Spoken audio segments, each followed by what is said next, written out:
आज इस वीडियो में हम ये देखेंगे कि आप अपनी कंपनी के एक्सपेंस मैनेजमेंट को कैसे ट्रैक करके रिकॉर्ड कर सकते हैं और आप आगे की सारी चीज़ों का ध्यान रख सकते हैं। सो आपको एक कॉलम नज़र आएगा यहाँ पे एक्सपेंस। आप एक्सपेंस मैनेजमेंट पे क्लिक करिए। क्लिक करने के बाद यहाँ पे आप पूरे सिस्टम के साथ सारे फिल्टरों के साथ इसे मैनेज कर सकते हैं। आप डाटा इंपोर्ट भी कर सकते हैं, बल्क पीडीएफ भी एक्सपोर्ट कर सकते हैं, और आप billable non billable total item सारी चीज़ों का ध्यान रख सकते हैं। फॉर एग्जांपल हम पहला रिकॉर्ड करने जा रहे हैं। आपको मल्टीपल तरह की रिसिप्ट्स मिलती होंगी, वो रिसिप्ट पता नहीं कहाँ खो जाती हैं। तो सारी रिसिप्ट को आप यहाँ पे अटैच कर सकते हैं। कोई बिल आया आपके पास, तो आप बिल को उठाइए और सीधा यहाँ पे आप उसको इंपोर्ट कर दीजिए। जैसे मैंने आज एक जीएसटी भरा है, तो उस जीएसटी की कॉपी मैंने यहाँ लगा दी है।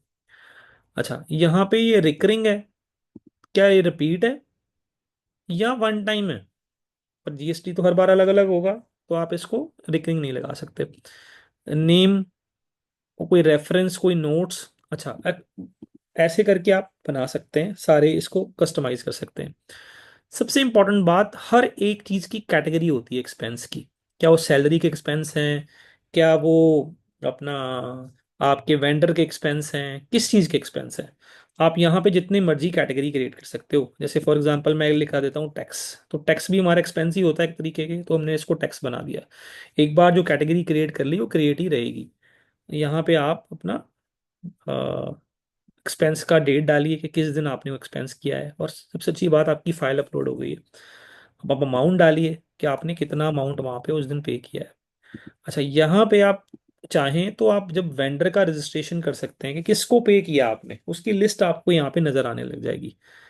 अगर आपने टैक्स अलग से पे किया है इस अमाउंट के ऊपर, तो आप वो भी सिलेक्ट कर सकते हैं कि आइटम तो 2,000 रुपये की थी, इस पे मैंने इतने रुपए टैक्स लिया अपने रिकॉर्ड में। और आप इसे सेव का बटन दबा देंगे। जैसे ही आप इसे सेव करेंगे, ये आपकी एक्सपेंस शीट यहाँ बननी शुरू हो जाएगी। अच्छा, कुछ टास्क होते हैं एक्सपेंस से रिलेटेड कि आगे वो जमा हुआ कि नहीं हुआ, तो यहाँ पे आप सारी चीज़ें देख सकते हैं। कॉपी भी कर सकते हैं, इसे प्रिंट भी कर सकते हैं। अच्छा, इस पे कोई रिमाइंडर लगाना है स्पेसिफिक के इससे रिलेटेड, कोई रिमाइंडर है पेमेंट से रिलेटेड, एक्सपेंस से रिलेटेड, तो आप वो भी लगा सकते हैं। कोई टास्क बनाना है तो वो भी बना सकते हैं। ऐसे आप एक एक करके सारे अपने एक्सपेंस बना सकते हैं। अगर अब आप इनको तरीके से देखना चाहते हैं फिल्टर लगा के कि यार कौन से सेक्शन के अंदर मेरा कहाँ पे किस हिसाब से मेरे कैसे एक्सपेंस हो रहे हैं, तो आप उसका फिल्टर्स लगा सकते हैं। तो फिल्टर बना सकते हैं आप अलग से। फॉर एग्जांपल आप कैटेगरी का फिल्टर लगा लीजिए, और यहाँ पे आपका भी टैक्स फिल्टर है। जैसे आप अप्लाई करेंगे तो सिर्फ टैक्स फिल्टर वाला ही डाटा आपके सामने आएगा, है ना? तो ऐसे करके आप एक्सपेंस को पूरा एक जगह पे मैनेज कर पाएंगे। यहाँ पे फिर रिपोर्ट्स हैं। रिपोर्ट सेक्शन में आप एक्सपेंस में जब जाएंगे, तो आपको मल्टीपल तरह के एक्सपेंस चीज़ें नज़र आने लगेंगी। देखिए यहाँ पे पूरा चार्ट बन रहा है अब आपका, फरवरी में, मार्च में, अप्रैल, कहाँ पे किस चीज़ का कितना एक्सपेंस हुआ। हम आपको तरह तरह के फ्लो चार्ट्स देंगे, चीज़ें देंगे। तो जो जो कैटेगरीज आपकी होंगी, आपके सामने सारे खर्चों का डिटेल डिस्क्रिप्शन आने लग जाएगा। तो आप अपने एक्सपेंस मैनेजमेंट को बड़े ही आसानी से यहाँ पे मैनेज कर सकते हैं। सारे बिल, सारी कॉपियाँ एक ही जगह पे रहेंगी। फिल्टर लगाना है, फिल्टर लगाइए। डिटेल रिपोर्ट पे क्लिक करेंगे तो ये डिटेल रिपोर्ट के फॉर्मेट में हम आपके सामने डाटा दे देंगे। आप इसको एक्सपोर्ट कर सकते हैं एक्सेल में, फिर कैटेगरीज का फिल्टर लगा सकते हैं। तो पूरा एक्सपेंस एक ही जगह पे मैनेज हो सकता है। तो एक्सपेंस को जब आप यूज़ करते हैं तो ऑर्गेनाइजेशन में आप चेक कर सकते हैं कि कहाँ पे सबसे ज़्यादा पैसा जा रहा है और कहाँ पे नहीं जा रहा, किस हिसाब से जा रहा है, कैसे जा रहा है। आप वो सारी चीज़ें यहाँ पे चेक्स कर सकते हैं। और एक बार फिर से मैं आपको बताता हूँ, फिर आप एक रिकॉर्ड एक्सपेंस पे क्लिक करेंगे, तो आप यहाँ पे अपना अटैच फाइल करेंगे।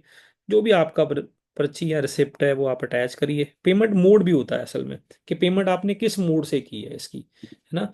तो पेमेंट मोड आपने बैंक से की है, क्रेडिट कार्ड से की है, या आपने ऑनलाइन की है, तो आप अलग अलग तरह के पेमेंट मोड बना सकते हो।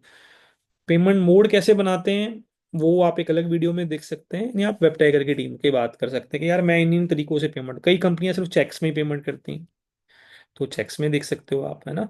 इस तरह से आप एक्सपेंस मैनेजमेंट बड़े आराम से इस पोर्टल पे मैनेज कर सकते हो। Thank you so much.